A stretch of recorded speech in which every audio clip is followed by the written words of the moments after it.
So hello everyone, कैसे हो आप सभी लोग। मैं आज इस वीडियो में आपको बताने जा रहा हूँ मीटर ब्रिज के बारे में। मीटर ब्रिज के क्वेश्चंस आपके एग्जाम्स में भी आएंगे। मीटर ब्रिज के क्वेश्चंस आपके प्रैक्टिकल एग्जाम्स में भी पूछे जाते हैं। देखिए, एक्चुअली मीटर ब्रिज के बारे में हमें बहुत ज़्यादा डिटेल में जानने की ज़रूरत नहीं है, क्योंकि मीटर ब्रिज काफ़ी सिंपल सा टॉपिक है। मीटर ब्रिज एक्चुअली यूज़ इसलिए किया जाता है, सपोज़ आपके पास कोई एक रेजिस्टेंस है और आप उस रेजिस्टेंस की वैल्यू जानना चाहते हो। अगर उस रेजिस्टेंस की वैल्यू आपको पहले से पता नहीं है, ऑफ कोर्स अगर वो कार्बन रेजिस्टेंस है तो आप कलर कोडिंग के अकॉर्डिंग उस रेजिस्टेंस की वैल्यू पता कर सकते हो। बट सपोज़ उसकी कार्बन कोडिंग अगर मिट चुकी है या फिर उसकी कार्बन कोडिंग आप नहीं समझ पा रहे हो, तो आप मीटर ब्रिज का यूज़ करके उस पर्टिकुलर रेजिस्टेंस की वैल्यू फाइंड आउट कर सकते हो। तो मीटर ब्रिज का बेसिकली यूज़ क्या है? To calculate resistance of any unknown resistance. तो सबसे पहले हम इसी चीज़ को लिखेंगे कि it is used to find the value of unknown resistance।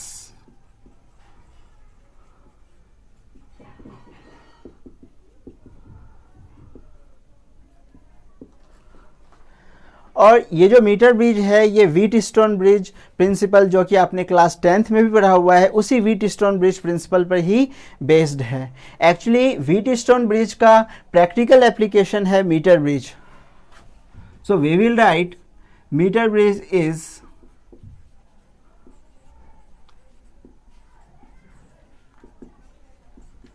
practical application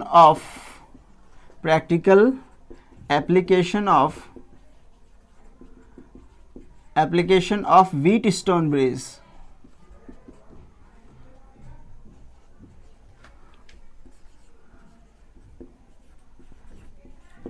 तो मीटर ब्रिज का काम क्या है? मीटर ब्रिज का काम है to calculate value of any unknown resistance and it works by Wheatstone bridge principle. ये व्हीटस्टोन ब्रिज प्रिंसिपल के अकॉर्डिंग ही काम करता है। व्हीटस्टोन ब्रिज का ये प्रैक्टिकल एप्लीकेशन है, उसी के अकॉर्डिंग ये काम करता है। इससे हम लोग किसी भी अननोन रेजिस्टेंस की वैल्यू फाइंड आउट कर सकते हैं। चलिए देखते हैं सबसे पहले इसका कंस्ट्रक्शन क्या ऐसा है, ये बना हुआ कैसे है। यहाँ पे आप देख पा रहे हो, ये जो पोर्शन है ये मेटलिक स्ट्रिप्स हैं, ये वाइड मेटलिक स्ट्रिप्स हैं and these metallic strips are made up of copper. तो ये मेटलिक स्ट्रिप्स कॉपर मटेरियल के बने हुए हैं। This also. तो ये जितने भी मैंने बनाए हुए हैं ये सब थिक कॉपर मटेरियल के वाइड स्ट्रिप्स हैं। कॉपर इसलिए यूज़ किया गया है ताकि इसका रेजिस्टेंस मिनिमम हो सके। हम लोग को ऐसा मटेरियल यहाँ पे लेना है, स्ट्रिप्स ऐसे लेने हैं जिसका रेजिस्टेंस मिनिमम हो। अब ये जो स्ट्रिप है, इस स्ट्रिप का कनेक्शन हमने किया हुआ है एक 1 मीटर के वायर से। आप इसके नीचे जो स्केल है, मीटर स्केल, उससे इसको कंपेयर कर सकते हो। इसकी जो लेंथ है वायर की, इसकी लेंथ है 1 मीटर यानी कि 100 centimetre and this wire is made up of material manganene, constantan or nichrome wire। So we will write this point, meter bridge wire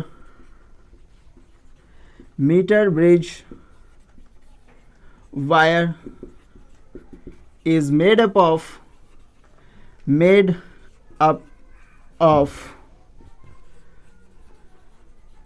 material like nichrome wire,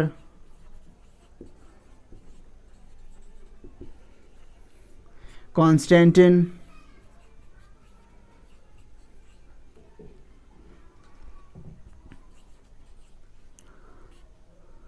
और manganin.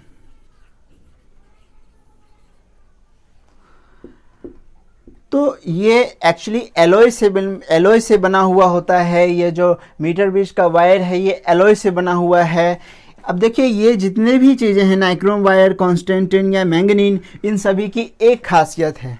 देखो actually हम लोग इसका use कर रहे हैं किसी अननोन रेजिस्टेंस की वैल्यू कैलकुलेट करने के लिए। ये आर जो रेजिस्टेंस लगा हुआ है ये हमें पता नहीं है इसकी क्या वैल्यू है, इसका रेजिस्टेंस हमें पता करना है। तो इसका रेजिस्टेंस हम लोग एक्यूरेटली पता कर सके इसके लिए यहाँ पर जो वायर यूज़ किया गया है ये वायर ऐसा होना चाहिए जिसका रेजिस्टेंस टेम्परेचर पे बहुत ज़्यादा डिपेंड ना करे, जिसका रेजिस्टेंस टेम्परेचर चेंज होने से चेंज ना हो। तो इसीलिए हम लोगों ने यूज़ किया है nichrome wire, constantan and manganin, क्योंकि ये जो मटेरियल्स हैं इनका रेजिस्टेंस टेम्परेचर चेंज करने से बहुत ज़्यादा चेंज नहीं होता है। तो हम लोग मोर एक्यूरेटली फाइंड आउट कर सकते हैं इस पर्टिकुलर रेजिस्टेंस की वैल्यू कि इस रेजिस्टेंस की वैल्यू कितनी होगी। अब देखो व्हीटस्टोन ब्रिज प्रिंसिपल पर ये बेस्ड है, तो हम लोग एक बार व्हीटस्टोन ब्रिज भी समझ ही लेते हैं। वैसे व्हीटस्टोन ब्रिज आप लोग क्लास 10th में भी पढ़ चुके हो, लेकिन एक बार यहाँ भी आपको मैं रिवीजन करवा देता हूँ। व्हीटस्टोन ब्रिज प्रिंसिपल में एक्चुअली आप लोग को बताया क्या गया था, उसमें हमने ये जाना था कि 4 रेजिस्टेंस होते हैं, first, second, third and this one is last, fourth. और ये जो चारों रेजिस्टेंस है इनका नाम है P, Q, R, S। और यहाँ पर एक गैल्वेनोमीटर है और उस गैल्वेनोमीटर का कनेक्शन इस पॉइंट से हमने किया हुआ है। अब व्हीटस्टोन ब्रिज में हमें बताया गया था कि अगर यहाँ से कोई भी करंट फ्लो करता है, सपोज I करंट अगर फ्लो कर रहा है तो I करंट यहाँ जा रहा है, यहाँ से फ्लो करते हुए, इन सभी रेजिस्टेंस से फ्लो करते हुए, तो वहाँ पे हमें ये बताया गया था कि अगर हमें रेजिस्टेंस P की वैल्यू पता है, रेजिस्टेंस Q की वैल्यू पता है, रेजिस्टेंस R और रेजिस्टेंस S की वैल्यू भी अगर पता है, और अगर P बाई Q का रेशियो R बाई S के इक्वल आता है, अगर P बाई Q का रेशियो R बाई S के इक्वल आता है तो गैल्वेनोमीटर में कोई भी डिफ्लेक्शन शो नहीं होगा, गैल्वेनोमीटर में कोई भी करंट पास नहीं होगा। यानी कि अगर मैं यहाँ पे एक रेजिस्टेंस भी लगा दूँ गैल्वेनोमीटर के जगह तो उस रेजिस्टेंस से कोई भी करंट पास नहीं होगा। तो इसी पर बेस्ड है हमारा ये मीटर ब्रिज। मीटर ब्रिज में भी 4 रेजिस्टेंस हम लोगों ने यूज़ किया हुआ है। वो 4 रेजिस्टेंस कौन कौन से हैं वो देखते हैं हम लोग। पहला रेजिस्टेंस है ये R, जिसकी वैल्यू हमें पता नहीं है। सो हम लोग लिखते हैं यहाँ पे कि this is unknown resistance, this one is unknown resistance. इसकी रेजिस्टेंस वैल्यू हमें पता नहीं है, लेकिन हाँ ये जो S रेजिस्टेंस है इसकी वैल्यू हमें ऑलरेडी पता है। S रेजिस्टेंस यहाँ पे हमें लगाना है, इसकी वैल्यू हमें पहले से ही पता होनी चाहिए। रेजिस्टेंस बॉक्स से आप कोई सी भी रेजिस्टेंस को यहाँ पर लगा सकते हो, इसकी रेजिस्टेंस हमें पहले से ही पता है, नॉन रेजिस्टेंस। तो रेजिस्टेंस बॉक्स से आपने एक रेजिस्टेंस का यूज़ किया हुआ है S, जिसकी वैल्यू आपको ऑलरेडी पता है। अब देखिए है क्या यहाँ पे कि मेटलिक ब्रिज है, मेटलिक यहाँ पे जो वायर है इस वायर को हम लोगों ने गैल्वेनोमीटर से कनेक्ट किया हुआ है और इस गैल्वेनोमीटर का कनेक्शन इस वायर से है। अब मैंने आपको बताया था कि व्हीटस्टोन ब्रिज में हमने 4 रेजिस्टेंस का यूज़ किया हुआ है, यहाँ भी वैसे ही 4 रेजिस्टेंस है। कौन कौन से? 2 रेजिस्टेंस तो आपको क्लियरली दिख ही रहे हैं, यहाँ भी वो 2 रेजिस्टेंस है। अब देखिए इन दोनों रेजिस्टेंस के बीच में हम लोगों ने एक जंक्शन से गैल्वेनोमीटर को कनेक्ट किया था। यहाँ भी इन दोनों रेजिस्टेंस का जो जंक्शन है इसी मिड पॉइंट से हम लोगों ने गैल्वेनोमीटर को कनेक्ट किया हुआ है। और ये जो गैल्वेनोमीटर है जिस पॉइंट से कनेक्टेड है उस पॉइंट के लेफ़्ट साइड एक रेजिस्टेंस है, उस पॉइंट के राइट साइड एक रेजिस्टेंस है। यहाँ भी सेम वही है। ये जो वायर है इतना पोर्शन एक रेजिस्टेंस की तरह बिहेव कर रहा है और गैल्वेनोमीटर के राइट हैंड साइड का जो ये हमने पॉइंट लगाया हुआ है गैल्वेनोमीटर का, अभी मैं इसका नाम आपको बताऊंगा। इसके आगे का जो वायर है रिमेनिंग पोर्शन बचा हुआ 1 मीटर का, ये भी एक रेजिस्टेंस की तरह ही बिहेव करता है। देखिए एक्चुअली आपको करना क्या है, आपको ये जो मिड पॉइंट है इस स्ट्रिप का, इस मिड पॉइंट से पहले गैल्वेनोमीटर को अटैच करना है और गैल्वेनोमीटर से जो वायर एग्जिट हो रही है इस वायर का आपको मीटर ब्रिज के वायर के साथ कनेक्शन करना है। अब बस हमें ध्यान में एक बात रखनी है कि ये जो कनेक्शन है वो कनेक्शन होना चाहिए फ्लेक्सिबल।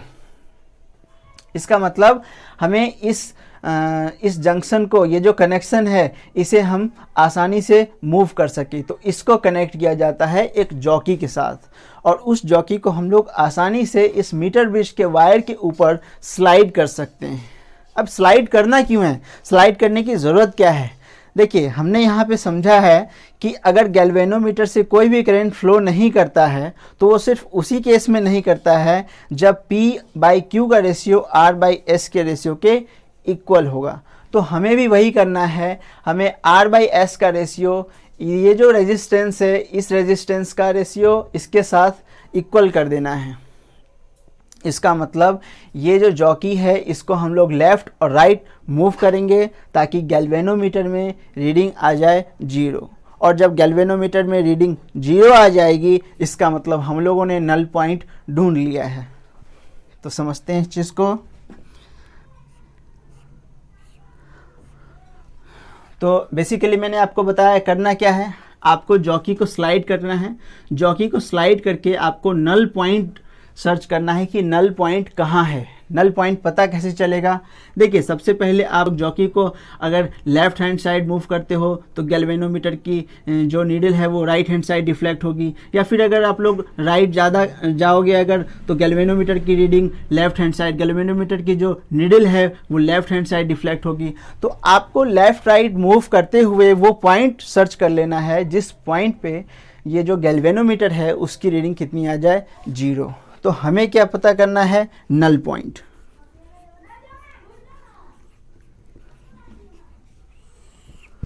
नल पॉइंट कैसे पता करेंगे?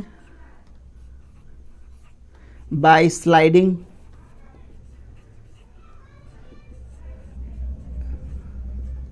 जॉकी। जॉकी को हम लोग मूव करेंगे और नल पॉइंट को फाइंड आउट कर लेंगे। नल पॉइंट में होगा क्या? At null point galvanometer shows no deflection. Galvanometer shows no deflection.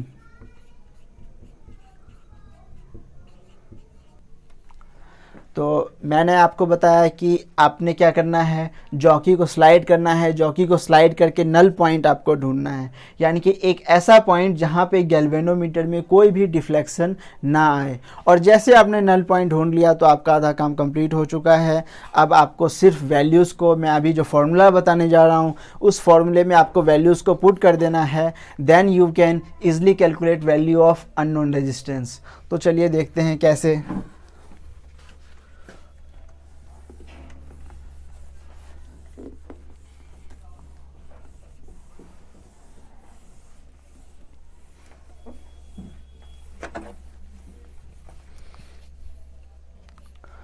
अब देखो, ये जो वायर है यहाँ से लेकर के यहाँ तक, ये जो 100 सेंटीमीटर की 1 मीटर की जो वायर है, इस वायर की खुद की कुछ तो रेजिस्टेंस होगी ना।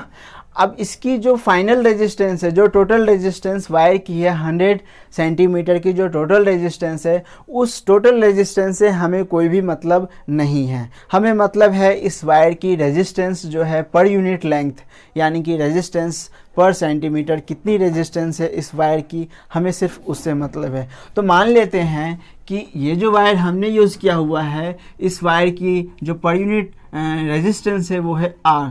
तो R क्या है? रेजिस्टेंस ऑफ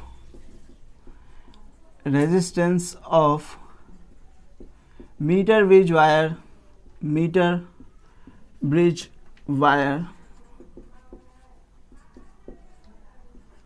पर सेंटीमीटर, यानी कि 1 सेंटीमीटर वायर का रेजिस्टेंस कितना है? R। अब हमने क्या किया है, हमने जॉकी को स्लाइड करके नल पॉइंट पता लगा लिया है, जिस नल पॉइंट पे गैल्वेनोमीटर में कोई भी डिफ्लेक्शन नहीं है।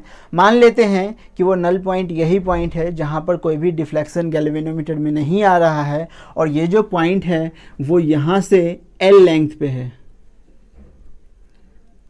L length. अब ये इस L की वैल्यू कुछ भी हो सकती है, इस L की वैल्यू 20 सेंटीमीटर, 40 सेंटीमीटर, 60 सेंटीमीटर, कुछ भी हो सकती है इस L की वैल्यू। अच्छा, ये जो अब रिमेनिंग है इसकी लेंथ कितनी होगी?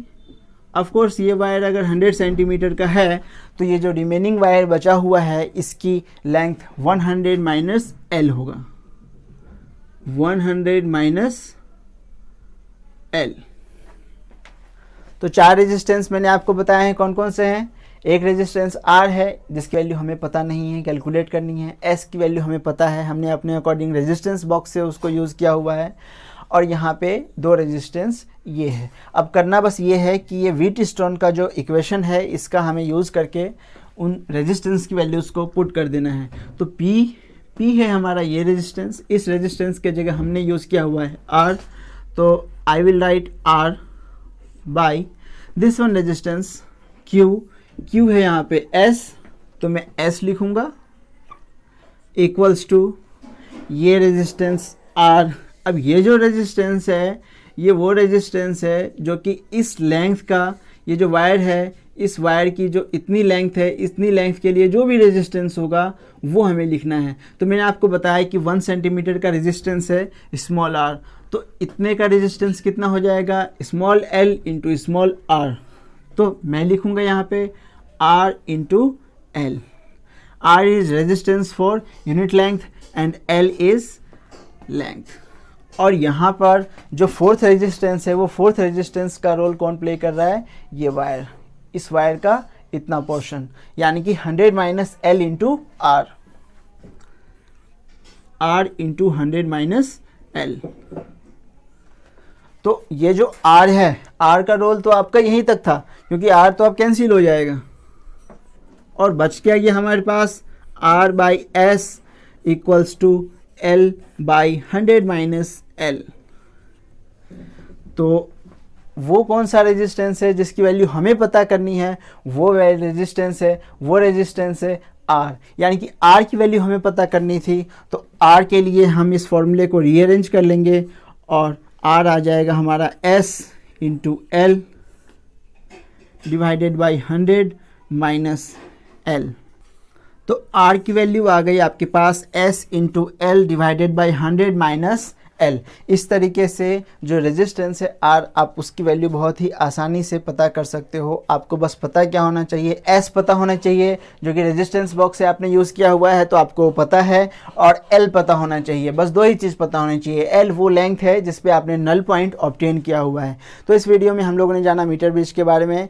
अब आपको किसी भी रेजिस्टेंस की अगर वैल्यू पता करना हो तो आप मीटर ब्रिज का यूज करके उस वैल्यू को पता कर सकते हो।